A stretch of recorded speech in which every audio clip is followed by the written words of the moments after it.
You're listening to the Middlemen Podcast with me, Tom Lemongello, and my co-host, Todd Zawicki. Our careers have put us in the middle between retail, media, and brands. But retail media is a closed loop, so we're here to open up the channel and let you listen in. Join our discussions with the people who make retail media happen.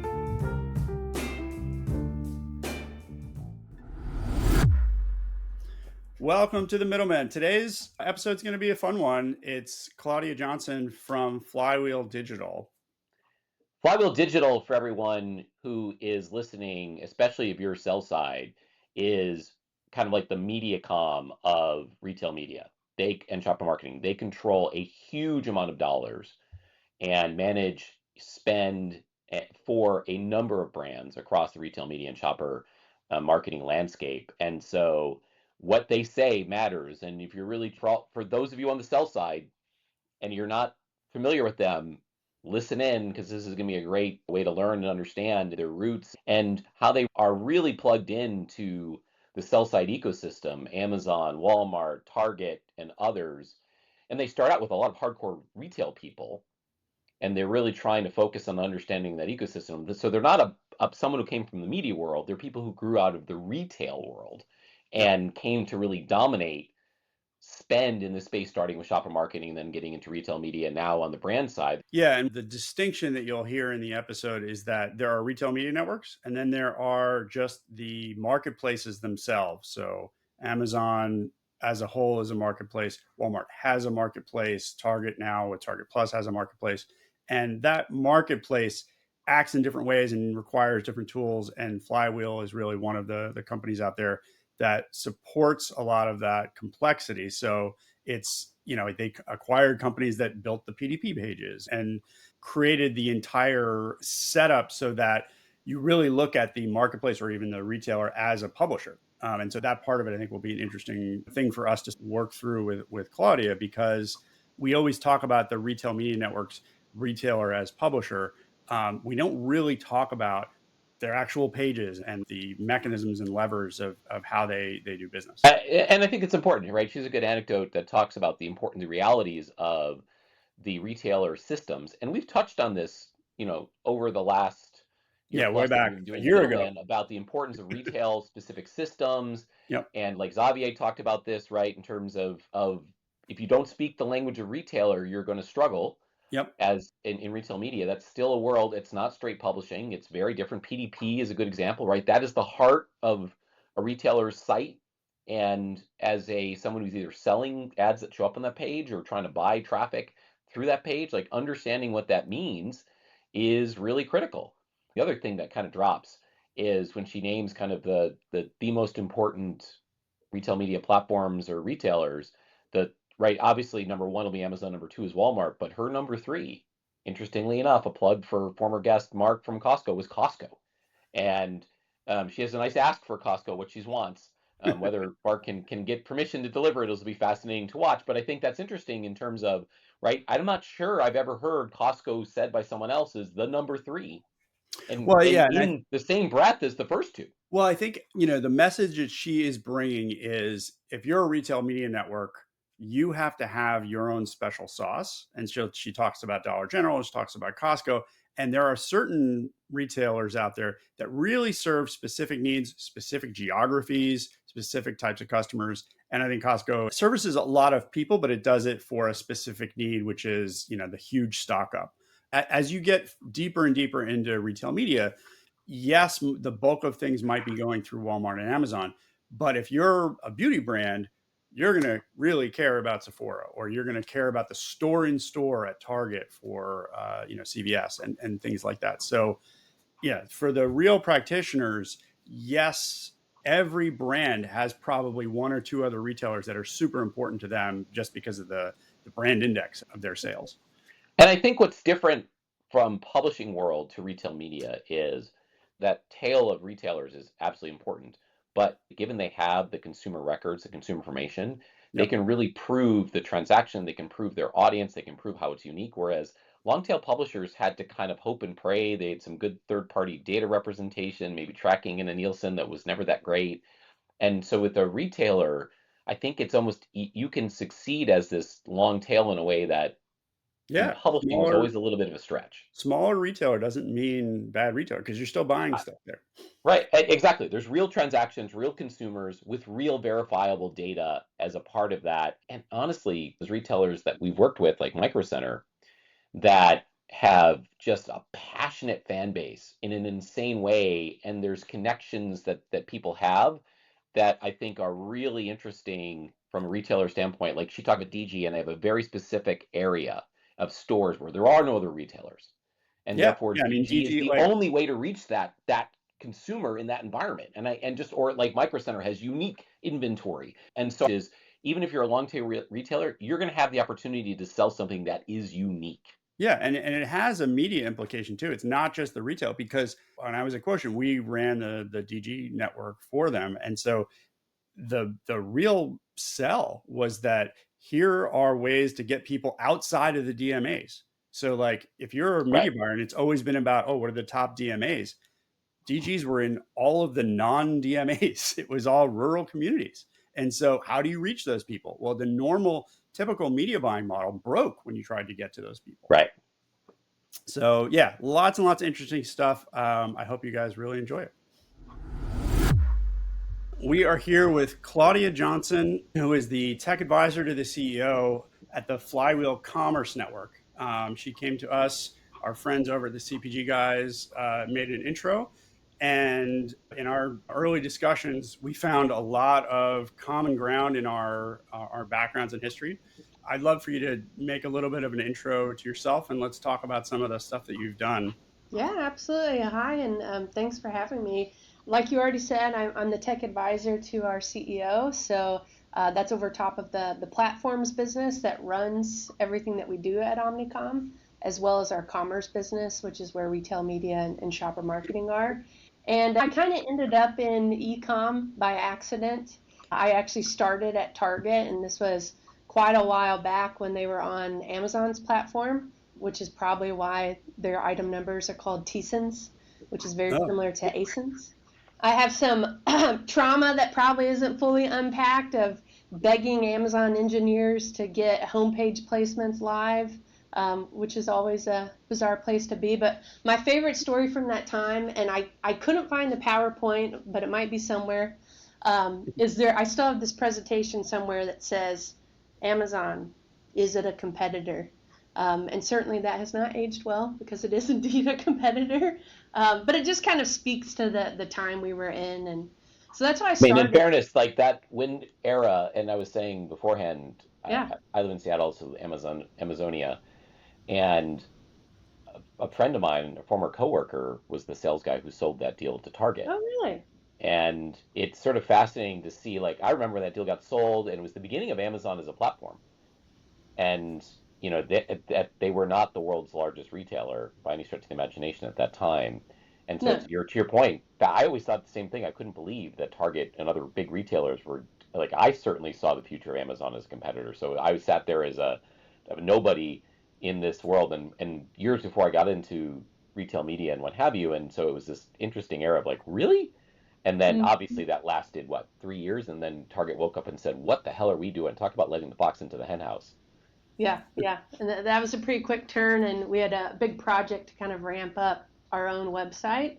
But, you know, in some of our conversations prepping for this, like that's kind of what got me stuck into e-com, because when you're moving so quickly and growing so fast, and Target obviously is its own extreme version of that because we were building our own website and growing very quickly, but there's tons of opportunities. So if you have the personality where you're curious and you're willing to kind of go into new different spaces, there really is no limit to what you can get yourself into.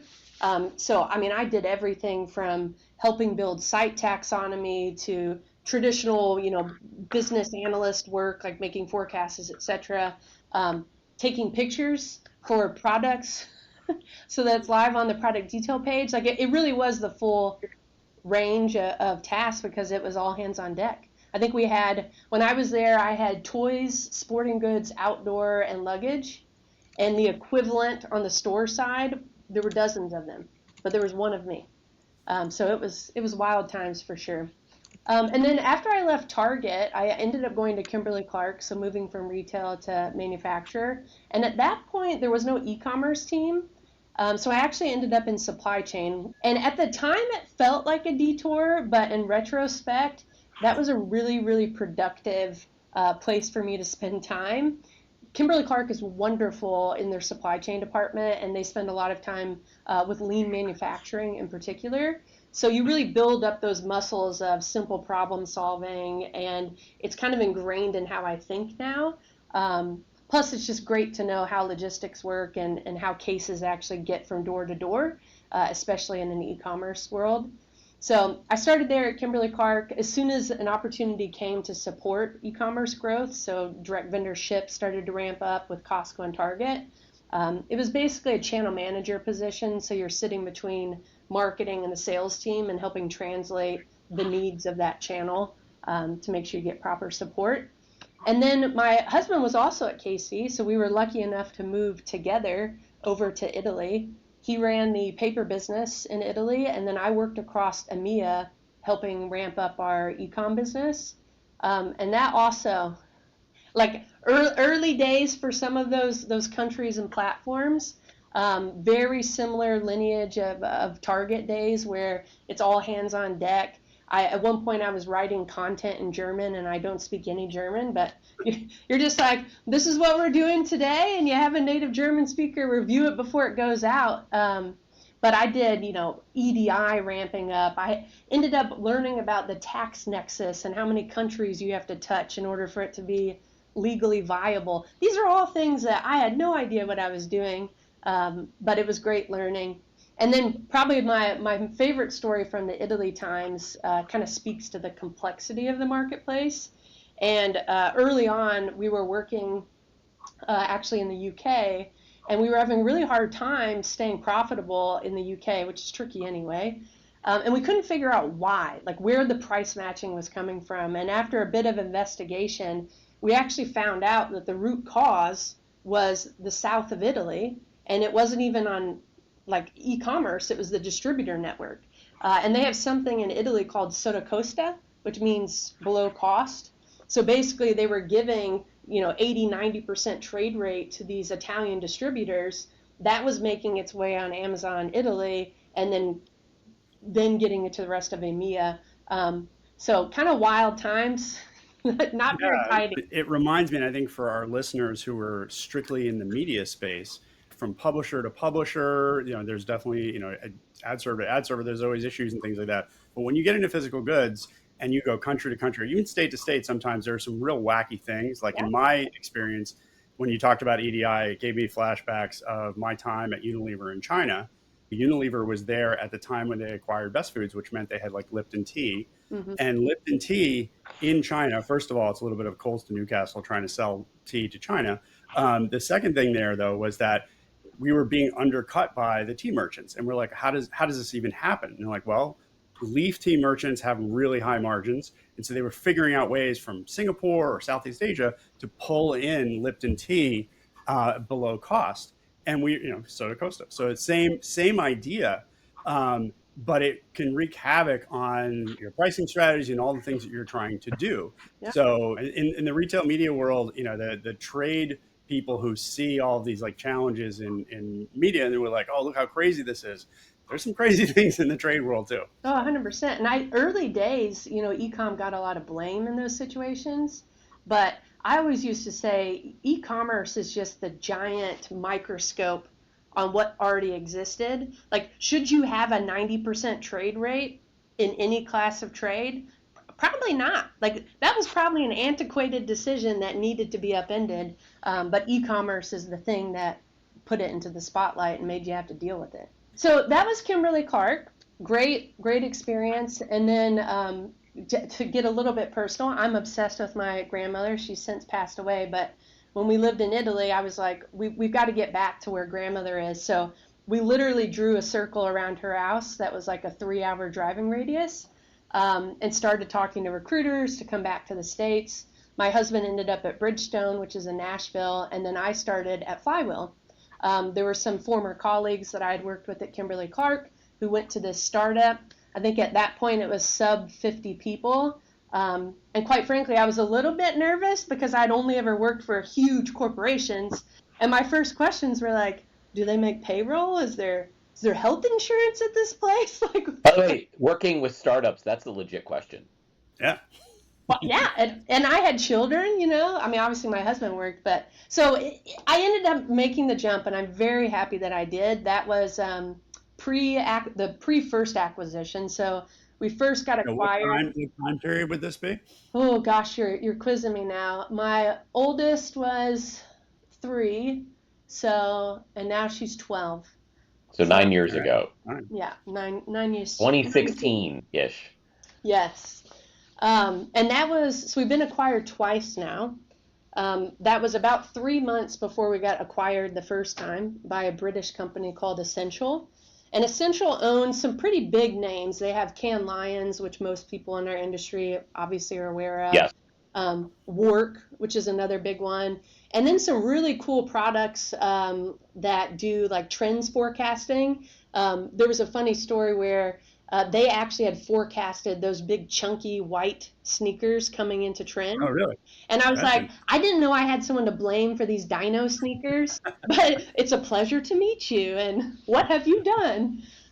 So they had a pretty diverse range of products, but over the course of several years, Duncan, who is my boss, that's who I advise, he acquired a host of businesses that allowed us to scale globally, but then also across the different levers that were necessary for commerce. So we had a market. The reason that before you go into that, so the reason I asked you when was this is because that was kind of the time when Amazon was starting to do sponsored search and really paving the way for retail media. So 2014, 15, that was the time when it was still under wraps. Like not everybody knew it. They didn't break it out in their earnings, but that was the time where all of the potential FOMO that every other retailer was going to have started. Yeah. No. Well, I don't know. The FOMO didn't start then. What led to the FOMO in 2022 started. Yeah, then, 2018, I think, is when they broke it out. Yeah. Right. The FOMO in retail media doesn't really show up till the pandemic. But yeah, 2018 is when they broke it out, and that was when the panic broke out. And then COVID really accelerated. Yeah, I mean that's why Flywheel was founded. So Flywheel was founded by Chip DePaula and Patrick Miller. And they, as soon as they found out that Amazon was launching a product where you could attribute actual sales to marketing activity, they were like, wow, this is something big. This has never been done before. Like, we want to participate in this. So they launched the business based off of that. So Flywheel started Amazon sponsor products focused. Then we got acquired by Essential. Throughout that next few years, we collected different companies via acquisition. So some big ones, White Spider, which is based and founded in Bentonville, very much focused and founded around Walmart, best in class agency around Walmart. And then we were able to. Todd, if you don't know White Spider, this was another fun one. They were like the company that helped you build your PDPs. Yeah. I thought it was interesting. But. Well, so the way that it works, the team is a very close partner with Walmart, and so they're very familiar with site taxonomy. You talk about like things that maybe retail media don't always worry about, but how you are browsed and how you are categorized matters a whole heck of a lot. I'll give you an example that's kind of a fun one. We had a Christmas candy vendor, so someone that sold candy canes, and we had campaigns live where we were trying to bid on the term candy cane, as one would, and we couldn't serve on Christmas candy. We could only serve on candy cane. And the team kept increasing our bid because the Walmart reps were like, well, you're obviously not bidding enough. CPCs must be high, blah, blah, blah. So the team kept upping their bid until it was something outrageous. And finally, we're like, no, this is a taxonomy problem. And the way that it worked in the back end is because it was browsed under candy canes, it didn't qualify for the Christmas candy auction. And that is something that you would have never known or never understood if you didn't have that retail expertise involved as well. And so that's kind of how White Spider grew up, is making sure that that site experience, the back-end taxonomy and how consumers navigate the platform is logical for the consumer, but also known by the brand so that they can make sure they're showing up in the right way. And I think it kind of brings out a good point, and Tom and I have talked about this before. As publishing and media people now enter retail, and think retail media is just another form of publishing. It's not. There is this whole new world that matters, and there's different business rules. And your point about your web pages now are PDPs, right? There's just 3-letter acronyms we all have to learn, like product description pages or product detail pages, whichever of the two you wish to prefer. But those things matter, and and I think that's one of the things is as retail media is getting built out. Yes, retailers need to act more like publishers, but publishing people also need to do a better job of understanding retail and the realities of it. And your point is good in terms of we're thinking about avails and keyword volume and like even things like EDI. If you're a hardcore publishing or media person, that's not a term you've ever heard before. Yep, 100%. And even things we had a planning session the other day that was it was a full funnel planning session. So you have traditional media folks in there doing TV buys and all of that kind of jazz, and then you had your commerce folks in there. And there was a question from the traditional side of the house of, well, why are you guys changing your paid search plans every month, it seems like? And so I spent the time to walk them through, like when I was at Target and you working with the buyer, Monday morning, you print out your sales and you have sales by SKU. And then you have to march into your senior buyer's office and explain to them why the top 5 are the top 5 and why the bottom 5 are the bottom 5. Then your next phone call is to your vendor to say, hey, you guys are in the bottom 5. What are we doing here? How do we drive turns? Pepper in some shopper marketing tactics, change your retail media tactic. But that is a fundamentally different muscle than traditional media, which happens on a much slower timeline when you think of optimization. Well, what's interesting is, that's even a problem within media, right? Because within media, there's the brand upper funnel people who don't give a rat's patooey typically about performance. And then there's the bottom funnel people, the performance buyers, like where search is typically a part of. The performance buyers are very much like that. They're very much acute of logging in every morning, seeing what yesterday's results were, what converted, what was your CPA, how do I adjust bids, how do I look at volumes, where am I not getting volume? And so that's also been an interesting challenge here is, retail media starts on the performance side, and shopper marketing is very performance driven, and then moves up towards brand. But the problem is on the vendor side, the client side, is the CMO has been often the only juncture point for all of these different stage funnel tactics. And it exists to this day. Like, this is not a problem that retail media has solved or marketing has solved, of who's responsible for what. And even in some organizations, Tom and I have talked about this recently, which is shopper marketing reports up to sales and brand marketing reports up to the CMO. And like the only person above them is the CEO, right? And that they have different budgets and tactics and whatever, and there's no consistency. And you're bringing up a good point, which is they're all related now. So there's a holistic plan across all of these different opportunities that we can move units and move dollars and move whatever. Like, even I remember I have a number of friends who work at agencies and who are on the creative side, and how they were like the last bit of the tail of the work processes, and they'd be like, how come we are not a part of the decision making around, right, creatives and performance and how good creative can drive better performance? And they would just get like told to go, I need an image that does this. Yeah. Without, well, have you thought through like how are we gonna, what types of creatives can drive results? And it was frustrating there. And I think that's kind of the point here is media people, logistics do matter. Like, if units can't be sold in an area or they're not inventoried in an area, and I've certainly read reports like even just how Target and other retailers are really struggling around e-commerce fulfillment. Like, is it being done by stores? Which stores? It's kind of a mess. Like, it's just, but that's a practical reality of, if the logistics side's a mess, it doesn't matter what you spend on the media side. It's hard to make it all work. Yep, 100%. And if your dynamics within the digital space are different than in store, then it gets trickier as well, right? Like, I don't know how many marketplaces there are off the top of my head, but in the US, obviously you've got Amazon, Walmart, Home Depot, Sephora. There's another I think that we've heard of 400 retail media networks now. No, I think she's talking about the marketplaces versus the networks. Oh, okay. So like Target Plus is a network? Yes. Or yeah, okay. I mean, if you're implying like a platform that allows third-party sellers, correct. Almost, I think all the large retailers have moved in that direction.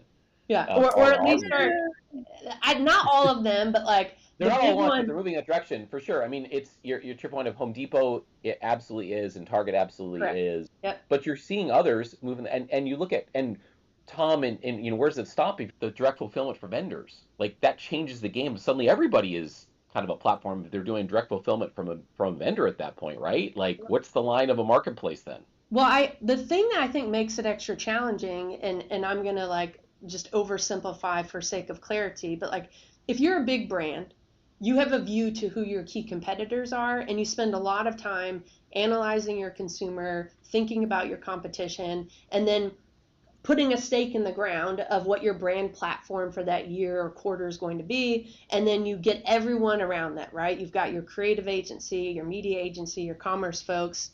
The challenge with that is right now on these big marketplaces, which by the way, Walmart and Amazon, if you just chose those two, is a mass amount of people's sales. They have massive fragmentation of market share.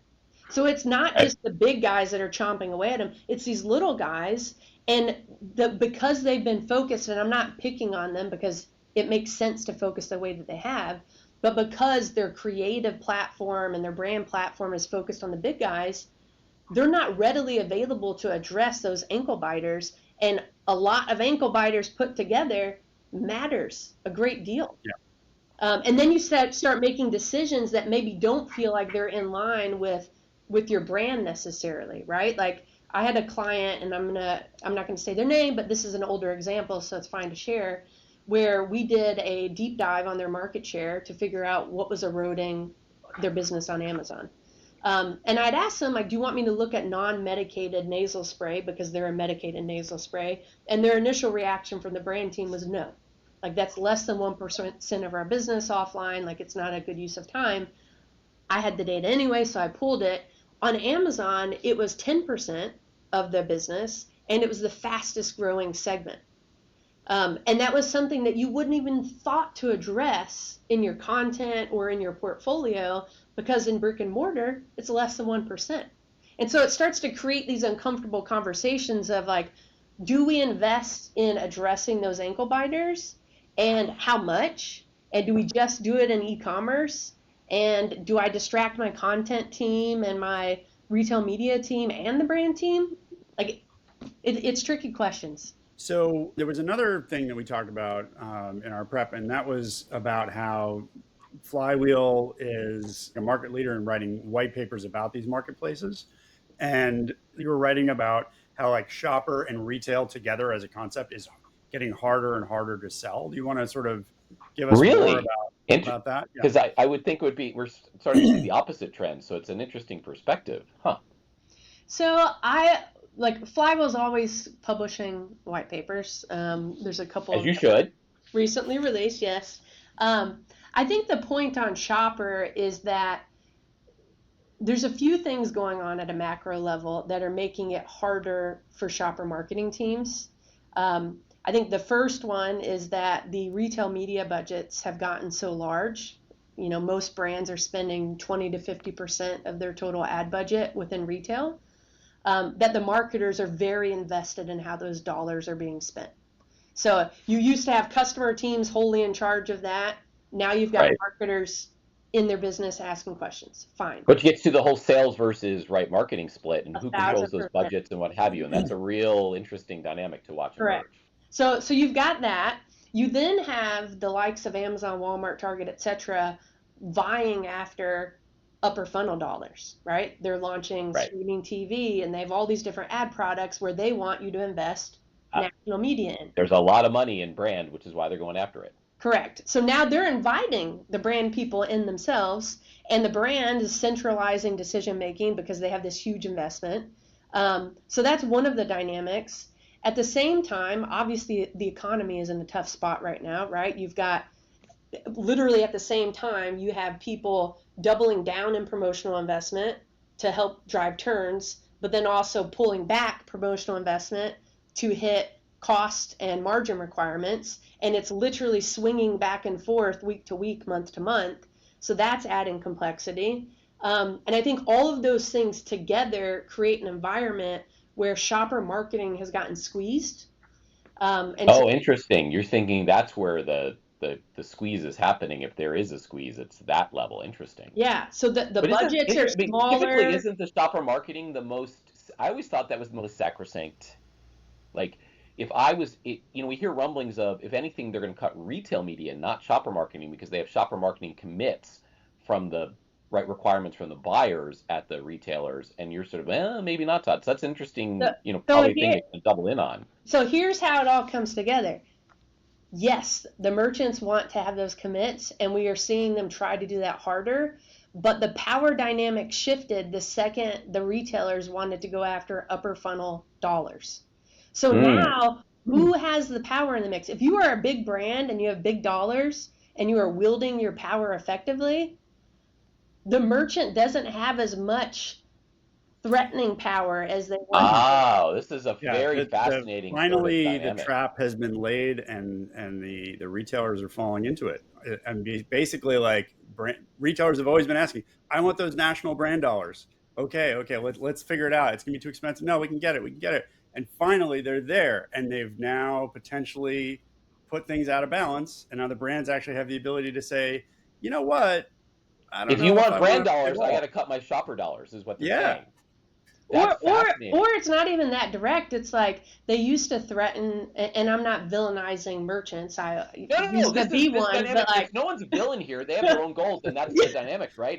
correct. But it's been fascinating to sort of watch this, emerge. And it's funny, so I think about this, but I had the equivalent of owning shopper marketing dollars for the Disney Channel, because the cable networks had a very similar dynamic where you had to, if you were a cable channel, right, the cable networks systems paid you for that a monthly fee as part of their subscription, right? You're $40 a month 40 years ago, now $100 a month, right? That you would get a buck or two as a channel, and then you had to commit back in terms of promotional spend to help co-promote the cable system in that market. Right. And so it's equivalent of shopper marketing, and these dollars and these givebacks, right? These promotional commitments were negotiated upfront as part of the overall relationship, right? I'm willing to give you this, but you got to give me this back. So they're not villains. It just was the cost of doing business, and it was again to promote ultimately cable subscriptions. Yeah. And same thing. You're trying to promote sales within, whether it's in the Northeast, Wegmans, or Publix in the Southeast, or Kroger on the West Coast, or whatever.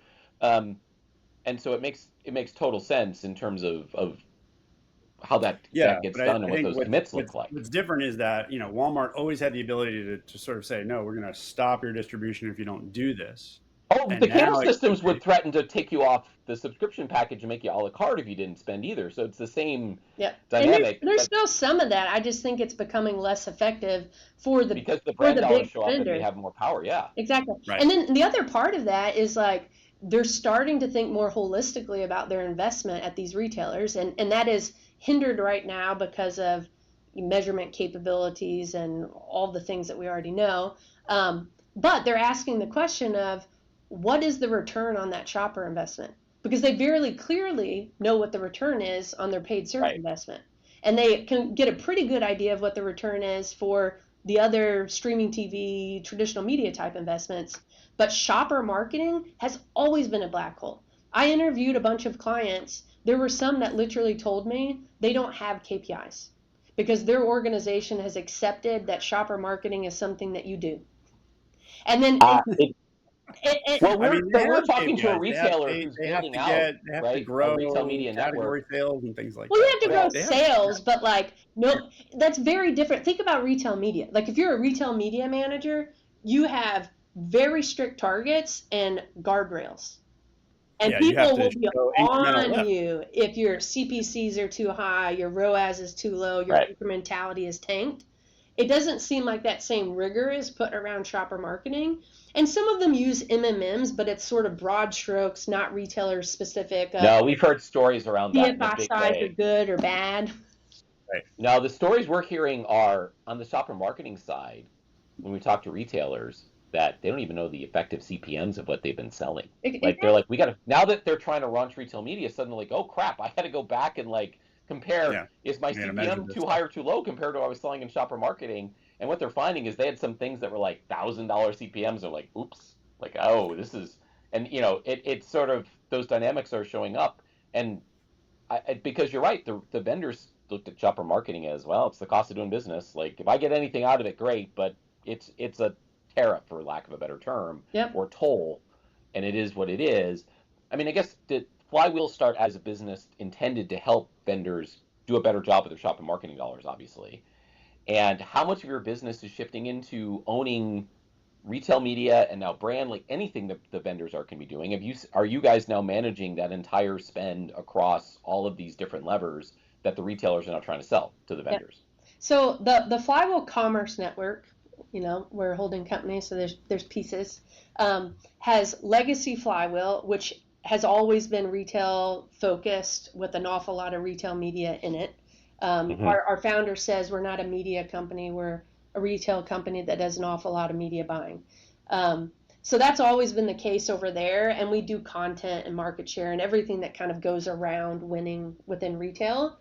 The other businesses within the network are Tracy Lock, TPN, and Haygarth, and those are the traditional shopper marketing agencies. So they do everything from like a Target, Walmart type environment, Kroger, but they also do owned retail. So we've got clients that have their own stores, who have stores within a store, and so it's really building that retail experience.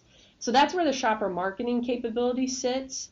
There are certainly overlap clients where we are one team and we think holistically about what all of that looks like and how it comes together, but they are distinct agencies.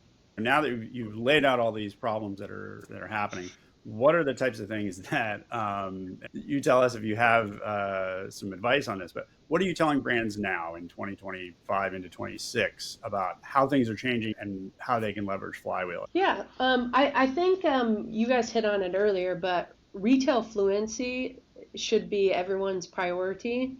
I think we're going to continue to see brands owning more and more of that decision making, but they have to pick up that retail fluency or they're going to kind of step on their own toes in taking over that space. So I think that's the first one. The second one is really measurement.